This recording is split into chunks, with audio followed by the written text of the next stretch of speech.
मत्स्याजोगचे सरपंच संतोष देशमुख यांच्या सुनावणीतील या दुसऱ्या सुनावणीत प्रामुख्याने आरोपी एक वाल्मिक याने काही कागदपत्रांची मागणी केली होती आणि त्या सगळ्या कागदपत्रांची जंत्री आज सीआयडी तर्फे आम्ही न्यायालयात सादर केली।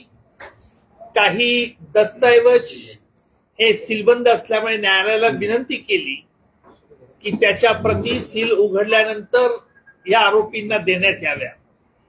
दुसरा महत्वाचा मुद्दा म्हणजे आरोपी वाल्मिक याने या खटल्यातून मला निर्दोष मुक्त करावे, कारण माझ्या विरुद्ध कोणताही प्राथमिक पुरावा नाही अशा तऱ्हेचा न्यायालयात अर्ज केलेला आहे। या अर्जावरती न्यायालयाने सीआयडीचं म्हणणं मागितलेलं आहे, जे सीआयडीचं म्हणणं येत्या 24 तारखेला न्यायालयात हजर केलं जाईल।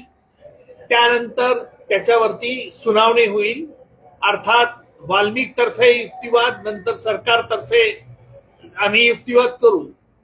तिसरी महत्वाची बाब म्हणजे आज न्यायालयामध्ये जे कागदपत्र आम्ही हजर केले त्यातला प्रत्यक्ष संतोष देशमुख यांना मारहाणीचा व्हिडिओ, जो सीआयडीच्या मते तपासाअंती असं दिसून आलं होतं की हा व्हिडिओ आरोपींनीच काढलेला होता आणि तो सीलबंद परिस्थितीत फोरेन्सिक लॅबोरेटरीकडे पाठवण्यात आला होता।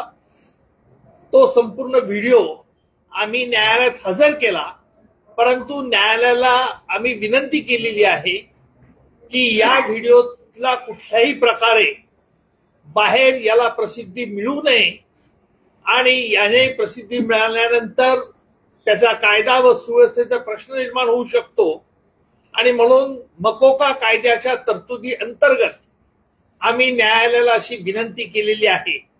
यावरती न्यायालयाने सगळ्या आरोपींचं म्हणणं त्यांनी मागितलेलं आहे आणि त्यांचं म्हणणं ते 24 तारखेला दिलं जाईल। त्याच्यानंतर या संदर्भात देखील सुनावणी होईल।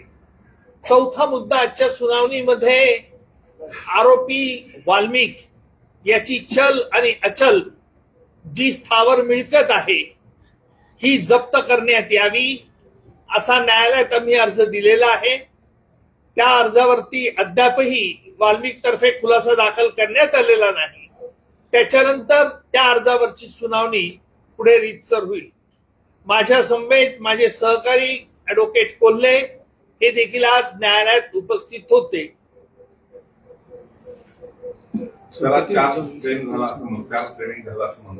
नाही, अजून कोर्टावरती आता हे आरोपीने मध्ये अर्ज केल्यामुळे त्या अर्जाची सुनावणी होईल।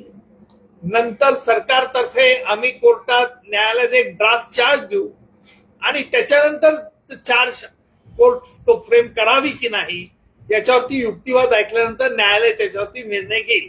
वाल्मिकने काय नेमका अर्ज केलेला आहे या केसमध्ये? वाल्मिकने त्याच्या अर्जामध्ये अनेक मुद्दे उपस्थित केलेले आहेत।